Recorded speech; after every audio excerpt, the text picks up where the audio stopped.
Hey, babes. Welcome back to We Have Fun Tho. As always, you have me, A, and Jay, she's we're here. here. We're here. We are doing our first recording post being together. And it was so special. It was so special. And we wanted you guys to be part of that. And we said, like, while we're together, let's record as many episodes as possible, as we possibly can. And how many did we get done? Technically, we did get one done. One Because we have episode. a guest. But the other times, we were just busy living. Yeah, I think we're like, let's just show them like a little reel of what we did while we were together. Wouldn't that be fun? Insert reel right here. Yeah, insert reel. And it's going to be like sweating. It's just us really sweaty. Actually, we really didn't take that many pictures or videos because we were living. But we did watch a lot of World Cup. Yes. A lot of soccer. We did some watch parties. Yes. Swimming. And our boys had the best time. I held a baby. Oh my gosh. They sat on a couch, 5 boys and a puppy all together on one little couch. It's just the That's how they sweetest time wanted together. to be. We had an all-cousin sleepover. Oh my gosh. That was like 8, 9 kids in our house. I don't know. Yeah. I can't A keep lot track. of kids. Yeah. I did kind of feel like a teacher where I was like doing the counting thing to make sure like we didn't lose anyone. Like went constantly 1, 2, 3, 4, 5, 6, 7. Okay, we got them all. Yeah. And as far as we know, we didn't. Yeah. They're not here anymore. I don't know where everyone is, but okay. Not our problem. We are so, thank you so much for listening to episode 1. Julie has this phrase that someone told her about when she did her first keynote. Do you know the phrase I'm talking about? How it's not your job to... Yeah, I don't need to worry about entertaining everyone in the crowd. I just need to connect with one person. That's all that matters, is connect with one person. And I think we did. I think we did. And the reason I know that we did is because we actually need to address something. For the first time on the podcast, we need to address something with our listeners, which is that for the first time, you heard it here first, Mom News, you cannot use the podcast for evil. So let me give you an example, which is if you are teasing your spouse, making fun of them in some way, you can't end it with, we have fun though, and everything's going to be okay. That's not why we made this. Pause, because that is the title of the show, and that is why we made this. But, like, the idea is that, like, life things happen. Hard things do happen. But it's part of life, and that's part of living. Life wouldn't be as interesting or fun if we didn't have, situations that came up that we weren't expecting. But we can have fun, though, still while we're living through those situations and make it to the other side. But I do appreciate if it is used during a marital spout, I would like you to stop doing that now. That's not what it's for. The issue I have with it is like, we are not having fun though. It's I have fun though. I have fun though making fun of you. When we say it, it's like, oh, this horrible thing happened, or like, oh, I just dropped my mouse fob into my coffee, and we're on the same page. We can say, oh, but we have fun though. Like, as long as we're on the same page, everybody's got to be having fun. That is the rule. Yes. We collectively have to be having fun. It can't just be one person having fun while the other one is upset. Okay. Correct. So that is the first thing that we needed to address. You know who you are. So just make sure that you're using we have fun though for good and not evil. I think that's important that we give our listeners rules for our podcast. Every good podcast has like a contract you sign of how you're going to operate. And we just want to be one of the best podcasts out there. And I think that's important to like, so they know that right now. There will probably be more rules. Like, it's just going to happen. This is the first time. It will not be the last. Yeah. Okay. The next thing that I want to talk about before we get into our big topic today is I want to read to you an Adam Grant meme that he shared. You know, I'm an Adam Granter. I love the things he says. But I saw this today that he posted. He said, these are some memes that I've been enjoying lately. And I wanted to read it to you and get your response. Get my feedback? Get your Okay. feedback. So he reposted someone else. Emin Fizza said, some of y'all need a diary, respectfully. Not a podcast, not a group chat, not 47 Instagram stories, just a little notebook and some privacy. Is he talking about us? He's 1,000% talking about us. And I think it's funny that this came out like the week after we posted our first episode. They're literally talking about us, I think. Adam Grant, do you think he's listening to our pod? The timing is a little sus. It is a little sus. And we hear your feedback. We will not be addressing it. I have had diaries in the past, and I promise you, I will read them in a dramatic fashion from my middle school diary. Because it's really a roller coaster. It is really entertaining to go back and read those. Really, that's like one of my favorite family traditions is like, we'll be talking about a story or a time and you'll be like, oh my gosh, I wrote about that in my diary. I wrote about that. And then you'll like do a dramatic reading of it. And one of my favorite parts is actually how our kids find it so funny because it's not their reality at all. Their childhood is so different from our childhood, which I think, good job, us. Shout out to our childhood, though. It made us very funny. I would say so. I felt really bad because we were driving through a neighborhood last night going to a party where it was where I grew up and my husband grew up and actually where we met, the very first house that we met.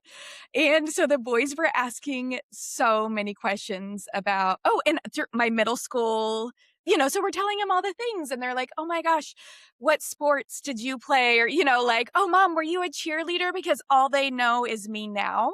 And I was like, well, would I have made a good cheerleader? Because I'm basically a professional cheerleader now. And they're like, yes, mom. So you did? And I was like, oh, my childhood was a little bit different than yours. And I didn't want to like crush their heart.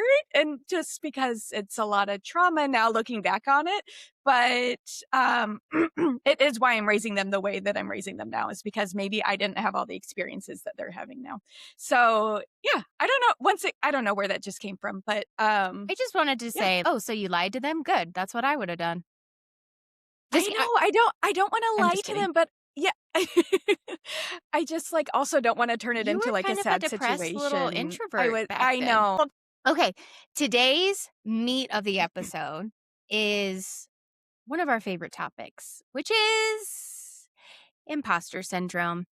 And when we were first talking about having an episode about this, you said, how long is the episode going to be? Because I could talk about this for 500 hours. Yeah, I'm pretty sure it's the only thing I talk about all day long, every day. I think imposter syndrome? Imposter syndrome, because it's such a big part of my life. Unfortunately. I mean, I've gone through the phases. I think you know me really well, and you've seen me probably transform and grow over the last couple of years, especially. But really, I would say since I was a baby, you've probably seen me grow, transform. To a different person. I was paying attention back then. I just wanted I was 2 years old. At least since you were 2. Yeah, that's when I entered the picture. And let me tell you, wasn't impressed. And the feeling was mutual. Like you tried to run away like every other week. So I know you weren't impressed. Plans. I had big plans. And guess what? Guess who doesn't live near anybody now? Did I pull it off? You successfully did it. You pulled it off. I finally actually did what I said I was going to do. Okay, well, you feel like this is a really big part of your life every day. I would say that I'm not sure that I feel it every single day all the time. There's certainly some things that really trigger it. But when you say that it's a really big part of your life and you talk about it all the time, can you talk to us a little bit more talk to us, all of our listeners, about what you mean by that? What are you an imposter of? Okay, well, that's the first thing. You literally just asked me a question, and I'm like, oh, I don't have the words. And I just started a podcast. I have never been confident about speaking, writing, using words. I think more commonly than using the phrase imposter syndrome.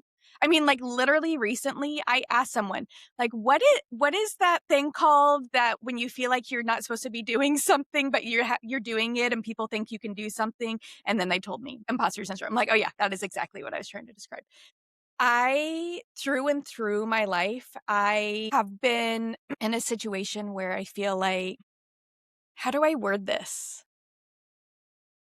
Maybe you How do don't I have imposter syndrome. Maybe your brain is just terrible. Okay, I did learn that recently that I do think I have a processing disorder. Oh, I'm gonna get canceled. I'm gonna get canceled. Dang it. So, and Okay, sorry. no, it's fine because I didn't realize it till I was an adult and going through testing with my son who has a diagnosed Mm, processing disorder. And I'll be having a conversation with someone and they'll be saying the words and I'll say, huh? Or what? And then before they finish their phrase, my brain has actually processed it and then I'm able to respond and I don't need them to repeat it. And other things, but I do actually think I probably do have a processing disorder. Let's split life up because there was a Julie before she learned that basically before therapy that a lot of the way I think is because of my childhood and the way I was raised in the situations that happened. And then I saw a therapist and she explained to me that other people don't think that way or have those thoughts that I have every day and have to mm, battle those thoughts that like you're not good enough, you don't matter, you don't have value in this world and you're not loved. And I would say up until really going through that therapy, and that was well into being a parent. If I could mm, be honest, it was just a couple years ago that I really worked through that, where I didn't think I deserved to have my kids. I didn't think I should be a mom. I didn't think I was good at anything. I didn't think people actually wanted to be my friend or actually wanted to be in my life. Oftentimes I thought like this was what's that movie with Jim Carrey, The Truman Show. mm. Like I kind of thought this was all like let's do these things to this person and see how she responds and everyone's watching. I just didn't think She figured it out, every Wow. Even me? Did you think that about me? Because we've been like best friends since basically you were a junior and I was a freshman. I mean, okay, that's when I consider our best friendship to really blossom. even you because you're my sister. So I just thought you were kind of like I can't let Julie fall. Like you had to be there to hold me Mm, up. And you had life figured out way sooner than I did. Or like no one has life figured out, but you had a career, you had your babies, you have the husband, you have the house, you have the things and you were going what I thought was like she's got it figured out. And you were so confident. Just so confident in every single thing you did. And I was over here looking at myself in the mirror every day just trying to convince myself to like I don't know, get up and go and be present in the world? mm. So interesting to hear it from your perspective. I don't think you've ever told me about the not deserving of your boys. I think when we were younger, and I'd remember a colleague asking me, when I was really doubting myself as far as like taking care of my son or being the best mom. I had a lot of doubt because I was a very young mom. I was an unmarried mom. We were partners, but we were super young. And I remember somebody asking me, who could take care of this baby better than you? Who knows his ins and outs better than you? Who knows all these things? And in the beginning, when they tell you their different cries mean something, it takes a while to figure out. It's not like that. Oh, I just instinctually know, but I thought that you were supposed to know. And there were little things like that that made me feel really afraid. Um, but I think that's so interesting that you felt that way. Also, my personality and have I ever held back from saying any opinion about anything ever? I just think you're gentle with me. Like, like every time I clear my throat, you're not saying something like, Julie, we're on a podcast. You can't be clearing your throat that often. It's because I don't think about it. It's one of those things where I think sometimes people are so worried what others think, and then they're not thinking about you. They're not thinking about that thing. My next question for you is you're kind of talking about this. Go ahead. I wasn't done talking about that. I told you I Oh, could talk for 500 hours. please go You, ahead. okay, you mentioned raising your kids and trying to figure it out. There Mm, were times, so our first son, Quentin, well, Barry and I were very, very young. Literally, they were, like, at the hospital, didn't think that we could even drive our child home because he looked so young. But we were, like, 22, 23 when we had him. And he was it ended up being the easiest kid to raise because at 4 months, he was just like, "Oh, put me down, I'll put myself to sleep," and he started talking super early, and he would just go with the flow kid. We would just bring him over to a friend's house, and we'd hang out, like, didn't need a schedule. He was just great. And then our second son, Evie, was born 2 years later, and while Quentin was easy, he did not want to snuggle. He was not a Mm-mm. physical touch kid. Just put him down. He's got this. I just wanted a snuggly baby. And so I prayed and prayed for a baby that would snuggle. And I got Evie. And oh my gosh, he loved to snuggle. And he was mama's boy. And Barry was working nights at the time. He So hasn't I stopped, would just, by the way. yeah, he has not stopped. So he would like he would sleep with me at night and just but with that snuggling was a baby that was so full of emotion. And Mm. Quentin did all the talking for him. So he didn't start talking until he was like 4 years old on his own. And I really, really struggled that I prayed for this and God gave me this baby that I don't know how to raise. Like, I don't know how Mm. to do this. He is showing so much emotion. He is showing so much creativity. And I am a person that in my mind, I told myself, I can't draw. So I'm not creative. From elementary, school, when we're figuring out how we're doing in art class and everything, I can't draw. So I'm not a creative person. And then God gave me this emotional, creative kid to raise me. And I was like, what am I literally at times thought I should give him to a different family because I was just like, I don't deserve this child. I don't know how to raise him. How will I ever like bring him to fruition? Those are real thoughts I had in my head. I know. Isn't that crazy? And now, 13 years later, I am realizing that Evie is my clone. Yeah. Yeah, he is. He is me. Physically, mentally, Yes. spiritually, emotionally. In He is your every clone. way, he is my clone. And for the better most years of his life, I thought I didn't deserve that child and that I was Wow. not the best person to raise him. Wow. Can we talk about imposter syndrome? There are so many facets of life that I have felt like, no, I'm not the right person. Like, why am I in this Yeah. situation? And they're all like, no, of course I'm the right person for this situation because I'm in it, you know? Yeah. So, Oh my gosh. okay. Well, now I want to read you something else from Adam Grant Oh gosh, that was about just me. there's more? There's more because I knew I had this one in my head, but I didn't have it memorized. And I'm so glad I looked it up because it's way better than I remembered. So he says imposter syndrome is a paradox. Others believe in you, but you don't believe in yourself. Yet you believe yourself instead of them. If you doubt yourself, shouldn't you also doubt your low opinion of yourself? When multiple people believe in you, it might be time to believe them. I just feel nauseous. Too He's real. speaking truth. This is too real. Before I found my therapist, I just would read Adam Grant. That's what I I would do, mean, and that's what I would work on. I think we're lucky that we live in the timeline that because I'm not going to therapy weekly or daily, and I probably need those reminders daily. So I do love that we're living in the timeline of that technology and that people can reach a lot of people with good information Yeah. um through social You said you media. were Although there's nauseous, like, so your Koopa, your yes, come emotional here, support pet came in Koopa. to We take do. care of you. Yes, he knows. Come here, buddy. Come here. He can feel it. Ugh, Oh, can't wait to do our episode on Koopa. oh my The gosh. best pup in the world. Hi, Coop Coop. Yes. What do you have to say, Coopers? I'm feeling better already. Do you feel like currently in your life, where right now is imposter syndrome most present? What's the thing you're doing now where it like creeps up on you? The thing that it's most present, I'm getting better at it, but as I have mentioned, my now 15-year-old son went viral a couple years ago and we started a business.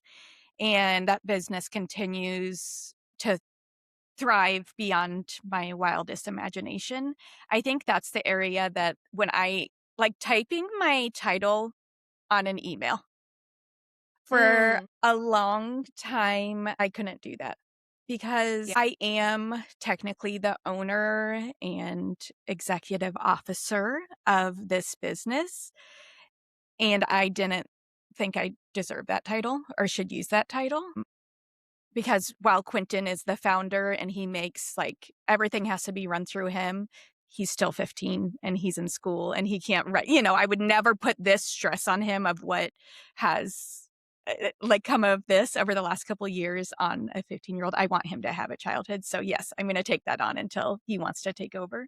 But yeah, that's where I see it most every single day. I have gotten over the fact where I can write an email and have my title on there, and I don't use CEO. I use CMO for Chief Mom Officer because that is what I am. I literally do all the things, which is what a mom does. Like we just take care of the problems and make things grow and make things run smoothly, and that's what I'm doing. So CMO. I love that. I thought you were going to say this podcast. It's okay that you don't feel that way. That's what I thought you were going to say. Is this a podcast? I thought we were just having a conversation. It's FaceTime. And Yeah, see, I thought we were I don't, FaceTime. the podcast doesn't make me feel like an imposter because I'm a teacher, so I'm used to performing whether people are listening or not. Whether the audience in my classroom is listening or not, I keep showing up every day, and I will do that for this podcast, even if it's just us two listening. No problem. I love that. It took me a minute to process once again what you were saying there, whether they listen or not. Yes. You were like, "Oh, they. Who is they?" Oh, yeah, my students. I'm talking about Oh, them. your Shout out students. to They're my definitely not listening. students. I love you guys. I honestly think they might be our number one listeners at this point. Like they're Oh, they so are. excited for Mrs. J. They're so great. It's actually, they call me Miss J. Mrs. takes too Sorry, long. Miss J. Miss Yeah, J. three Yeah, letters. they Yeah. have been the ones hyping us up more than anything. I truly believe that. Shout out. Shout But out they to were also my like kiddos. the number one. They were the number one hype for Quentin when he went viral too. That is true. Like they were like on his Instagram, like, first follow. Oh, they were so excited. High schoolers get a bad rap. But if you need hype people, I mean, there's just no better There's audience. no one They better. really are the best. Since we've got the students' attention right now, something I've been trying to get going is, well, you know how you guys use the word cook, or you're like, you are cooked, or you're cooking. Yes, I'm aware because I'm young and hip. Yes. Do they still use that? Okay. I've been trying to, so you also know like the phrase goat, like how they use the phrase goat, like greatest of all time. Goated. Yeah, greatest of all time. Yeah. Yes. So I've been trying to get going, if you are cooking and you're the best at cooking, calling people chef. Like, let's go, chef! Instead of goat, like you really cooked that. Like, really good. You're trying to get that personally going. This is actually, I again tricked you into doing this and putting this on the internet because I'm personally trying to get the word chef going. Okay, do think you it could know happen? about, this is just an aside, but do you know about Yes Chef? Oh no, is it already a thing? Well, I think that's common between chefs. Like they say yes chef to each other. The show The Bear has made it very prevalent. And so Okay. sometimes when somebody, like my girlfriend does something awesome, terrific, hot, I'll be like, yes, chef. You know what I mean? Like, it's just like I hype her up. But it's a yes, chef, not the way you're saying. Okay, let's do it. Let's do yes, chef. Okay. Put it on a shirt. Heard is something else you say in the kitchen. Heard. Or corner. We can also get, I'm trying to get corner going. That's Okay, what let's I just start think. with one. Let's start with yes, chef. Okay. Yes, chef. Okay. Yes, chef. And yes, chef. Absolutely. but if what is the bear on? Netflix, Apple, Hulu. Okay, if Hulu comes after us, then let's just drop the yes and just have chef. I think Hulu will write us and say, yes, chef. I think they'll be excited. Okay, getting back to imposter syndrome, I think the thing that I feel, it used to be education, it used to be teaching. I'm going into my 9th year of teaching. That doesn't really harm me anymore. Now, for me, it's very physical things. So, for instance, I this is a title thing. I don't normally call myself a triathlete. I say I do triathlons. It's very similar to your I like to take pictures, which is photographer, Mhm. which I call you out on. And then for me, I'm like, I like to do triathlons because I don't want someone to get confused that I'm good at it. But I'm you not are. good at it. I just like to do it. No, if you are doing triathlete things, yeah, you're a triathlete. It doesn't matter if you're good or not, you're actually doing it, which most of us are not. You're a And triathlete. I think that's where your head gets messed up because once you start doing it, then your algorithm is all filled with, quote unquote, real triathletes, or doing it this way. And so I kind of forget that it's not it's not a crazy common thing because I am just inundated all the time or I see all these other people at races. When we did the Ironman back in June, it is so hard to describe to you just that sea of bikes or sea of people going into the water. And you're like, this looks like every single person in America is doing this. And I'm just really hoping I don't come in last place. But I think there are, I encourage women around me or, people around me, but mostly women to like try out this sport because I love it so much. And when they say they're a triathlete, I'm like, hell yeah, like, of course you are. You did this amazing, incredible thing. But for some reason, for me, it's different. And so that's just something that I'm working on. I feel my fitness journey has stemmed from a place of kind of like a middle finger per se to this injury I have, which is I don't have full lung capacity because of a childhood accident in a swimming pool. And I don't think it ever clicked for me that I had it. I was training for a race. Oh, I was training for a half marathon with two of my sisters, and they were just like so much faster than me, so much better, like sweat so much less. And I was just like, what is different about them? What is in their DNA? And then finally somebody mentioned it to me where they're like, "You probably don't have very good lungs because of that accident." So then I got it tested and that is correct. I do not have very good lungs. So now it is kind of like even though this thing happened to me, I can still do all these things. So if I can just stay in that mindset, imposter syndrome doesn't take over because it's like the best version of me. But it's very hard to stay in that mindset when you're surrounded by all these amazing people who are going faster than you, who are training longer or what have you. So that's my biggest one that I'm trying to work through right now. And I wish I had a hack for it. And I think the biggest hack is like, I don't know, inviting other people to join you along that journey, that you're constantly reassuring them and maybe some of that reassurance will rub off on yourself. Yeah, I think a lot of it that's helped me over the last couple of years, especially even doing this, because how long again, we've been talking about doing a podcast for years. And someone actually said that to me yesterday. She's like, "Oh, you're actually doing it? Like, that's awesome." And I was like, "Yeah, we're doing it." And I think that's the Mhm. thing that shifted is I've been put in these situations for the last 15 years where I'm watching these speakers get up on stage and just like looking up to them being like, wow, they know so much more and they've gone through so many more experiences and this and that. And then the last couple of years, when I started going through therapy, my brain kind of shifted and realized, oh, I'm actually not different than them in any other way, except for the fact that they are doing it. They're They are doing getting it. up on stage and talking about it, or They're sharing about it, or writing Yeah. about it, or, they're doing it. And so, like, okay, well, I'm just going to start doing it. And it's not going to look the same as other people. The journey just is not, will never look the same. And that's what makes it look like so cool. Like, Yes. but I think that's really helped me with my imposter syndrome. It's like, well, I'm not going to be a Taylor Swift status per se. She's been doing it since she was 14. Of course, she's Mm. going to be better. She's going to be further along in her journey, but she had to start somewhere.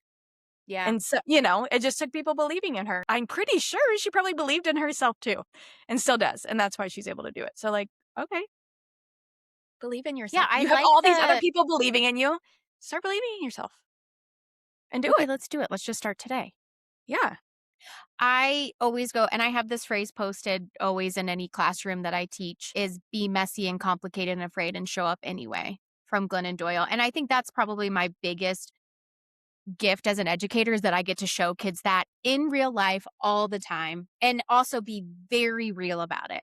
All right, that lesson bombed. Here's how I'm going to go forward and keep showing up. So, showing up imperfect, especially on this podcast, until we get sued is, I think, a great example of how we can kind of maybe not ever overcome it. I'm not sure.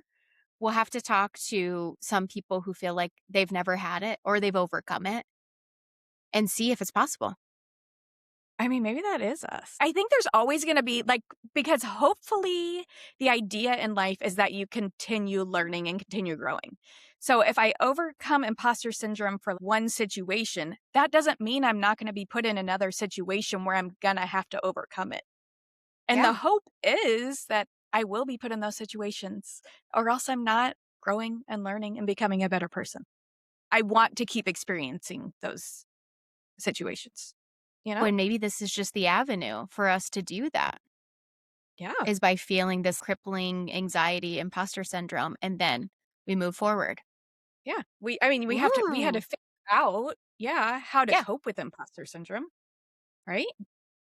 And then figure absolutely. out how to apply that.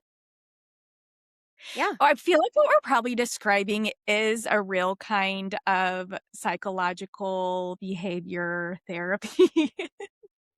There's probably another But podcast you can listen to if you want actually the real solve it. We terms, just want to gab about it. Yeah. yeah. You want the real terms, go somewhere else. But if you want to hear us try to figure it out without reading the book, you're in the right spot, baby. 1,000%. And stay tuned for episode 5, which is when we struggle with our next imposter syndrome thing. And we just circle back and they'll be like, wait, didn't they already talk about this in episode 2? I thought they figured it out. Everyone needs reminders. We need Everybody reminders. needs reminders. Yeah. Does Okay, Adam Grant have anything else for us? well, he does. He has He lots, does. but Okay. we'll save it for another episode. Okay. But we have a very important segment we still have to do, which is the protein break. Oh my gosh. Have you had protein today? You could probably tell. I have not. I have had coffee, though. Is there protein in coffee? Okay, yeah, that counts. Shout out to our sister Katie, who actually provided our protein break for today. Today we are trying barbells. No, that's wrong. Bear bells. Bear bells. And the reason that I was really interested in this is one word. I'm going to see if you can guess which word it is. So it is a salted peanut caramel soft protein bar with 16 grams of protein, no added sugar. What was the thing that got me into it? I know, but I don't know if our listeners know because we have recorded so many different test podcasts, but your favorite food is salt. So I Yes, know my the favorite word food is salt. salted. Yeah, It got you that's where excited. it got me. I really do not enjoy protein bars. I really wish I did. I cannot get through a box of them. So I'm very excited for this one to maybe change my mind because salt is involved. Okay, I 100% do not like protein bars, will not eat them at all. So if I like this, everyone needs to go out and buy it. I have not tried it. I'm going to, open it up right now. Are you ready? Ready. I was just Okay, looking at, total carbs 21 grams because you told me to be on top of it. I can't believe this has 16 grams of protein. My guess is that it's going to taste awful because 16 grams is a lot for this little bar. Okay. It looks very much like a chocolate bar. Okay. It's got that like fluffy center, but it there's has like, Snickers vibes with no crunch. I feel what like I'm there tasting. is a little texture in there somewhere, but maybe that's the outside. Let me take another bite. There are little peanuts in there. I would eat this. What did you just say? Ladies and gentlemen, I would put this in my mouth. Yeah. folks. Wait, you would eat the whole thing? This is probably saving my day because I have not eaten today yet, and it's 3:00. And right after this, I'm going to jump in the car and take some kids to go play baseball and not eat for another several hours. So this is actually saving my day. Okay, this is a first, not for just the pod, but our relationship. This is incredible. I will say, I like it. I wish it had more salt. It is a little salty. It's got the nutty. It's got the chocolate. I wish it just had a little more salt, and I can remedy that. I can go crack some salt on there. Yeah, it's sweet. If I need to. What do you think about the nutritional facts?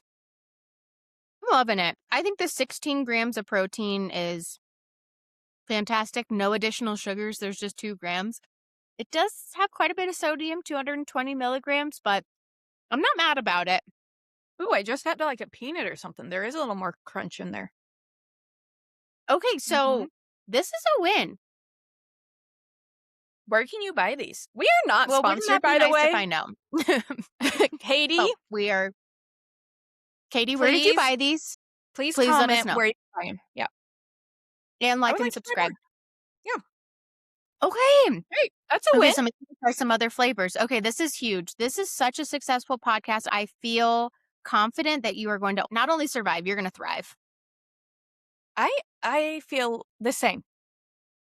Okay, I want to finish the podcast so I can finish eating this. So can we wrap this up? let's wrap it up. What did we decide our sign off was? Bye now, y'all. We Come back now, you hear? Which our yep. grandfather said something very different. Come back and see us, is what I think he said. But we We're just still changed trying it to in our figure it out. brains. If you know what our grandpa used to tell us every time we left the house, can you also let us know that? Okay, and I'm Right. I'm putting it out there to our cousins and siblings. I think it was come back and see us.